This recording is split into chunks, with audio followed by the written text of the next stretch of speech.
Waan baay'ee nama gaddisiisu rabbiin balaa akka kanaa isinirraa haa qabu. Ijoolleen tun lamaan dhalattoota godina Arsii Lixaa magaalaa Adaabbaa ganda duwwaa tokkooti. Maqaan jaraa Tamiimaa Kamaalii fi Arabee Kamaal jedhaman.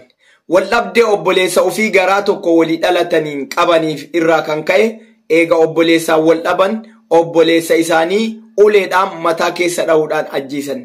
San qofaa miti. Obboleessa isaanii kanaan eega wal dhabanii booda isaa galee kilaasii isaa yookaan manyitaa kifilii isaa galee ciisuu uleedhaan wal mariidhaan dullaadhaan mataa keessa dhaanii shamarran tun lamaan wal mari'achuudhaan dullaadhaan mataa keessa dhaanii ajjeesan. Waan hedduu nama gaddisiisu. Yaa jara keenya maaltu garaa jabummaa akkanaa fide? Yoo wal dhabdeen hanga fedhe jiraatte abbaa faadhatti, gosatti, ardatti, seeratti himachuun hin danda'amu? Balaa akka kanaa rabbiin isinirraa qabu.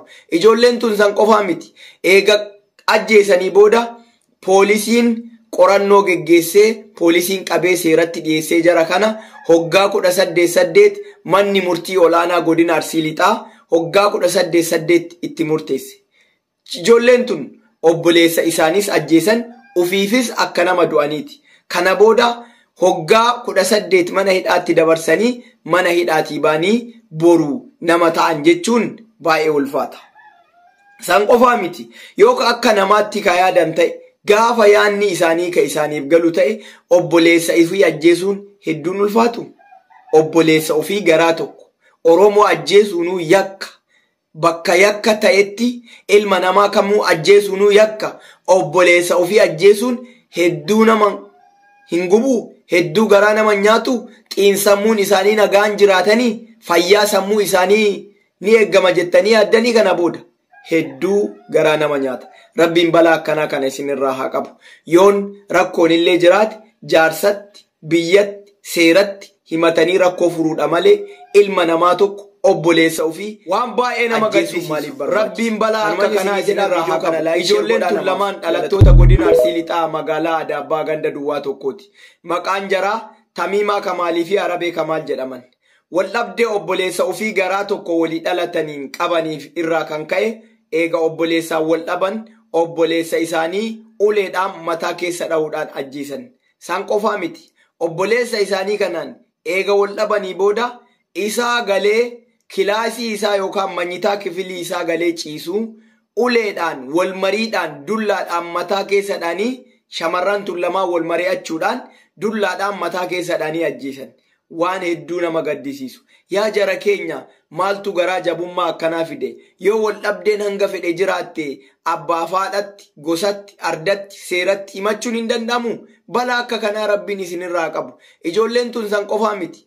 Eega ajjeesanii booda poolisiin qorannoo geggeessee poolisiin qabee seeratti dhiyeessee jara kana hoggaa 18 manni murtii olaanaa godina Arsii Lixaa hoggaa 18 itti murteesse. Ijoolleen tun obboleessa isaanis ajjeesan ufiifis akka nama du'aniiti. Kana booda hoggaa 18 mana hidhaatti dabarsanii mana hidhaatii baanii boruu nama ta'an jechuun baay'ee ulfaata. San qofaa miti. Yoo akka namaatti ka yaadan ta'e gaafa yaanni isaanii ka isaaniif galu ta'e obboleessa ofii ajjeesuun hedduun ulfaatu. Obboleessa ofii garaa tokko Oromoo ajjeesuunuu yakka. Bakka yakka ta'etti ilma namaa kamuu ajjeesuunuu yakka. Obboleessa ofii ajjeesuun hedduu nama hin gubu, hedduu garaa nama nyaatu, xiinsa waan baay'ee nama gaddisiisu. Rabbiin balaa akka kanaa isinirraa haa qabu. Ijoolleen tun lamaan dhalattoota godina Arsii Lixaa magaalaa Adaabbaa ganda duwwaa tokkooti. Maqaan jaraa Tamiimaa Kamaalii fi Arabee Kamaal jedhaman. Waldhabdee obboleessa ofii garaa tokko walii dhalataniin qabaniif irraa kan ka'e eega obboleessaan wal dhaban obboleessa isaanii uleedhaan mataa keessa dha'uudhaan ajjeesan. San qofaa miti. Obboleessa isaanii kanaan eega wal dhabanii booda isaa galee kilaasii isaa yookaan manyitaa kifilii isaa galee ciisuu uleedhaan wal mariidhaan dullaadhaan mataa keessa dhaanii shamarran tun lamaan wal mari'achuudhaan dullaadhaan mataa keessa dhaanii ajjeesan. Waan hedduu nama gaddisiisu. Yaa jara keenya maaltu garaa jabummaa akkanaa fide? Yoo wal dhabdeen hanga fedhe jiraatte abbaa faadhatti, gosatti, ardatti, seeratti himachuun hin danda'amu? Balaa akka kanaa rabbiin isinirraa qabu. Ijoolleen tun san qofaa miti. Eega ajjeesanii booda poolisiin qorannoo geggeessee poolisiin qabee seeratti dhiyeessee jara kana hoggaa 18 manni murtii olaanaa godina Arsii Lixaa hoggaa 18 itti murteesse. Ijoolleen tun obboleessa isaaniis ajjeesan ufiifis akka nama du'aniiti. Kana booda hoggaa 18 mana hidhaatti dabarsanii mana hidhaatii baanii boruu nama ta'an jechuun baay'ee ulfaata. San qofaa miti yookaan akka namaatti ka yaadan ta'e gaafa yaanni isaanii ka isaaniif galu ta'e obboleessa ofii ajjeesuun hedduun ulfaatu. Obboleessa ofii garaa tokko Oromoo ajjeesuunuu yakka.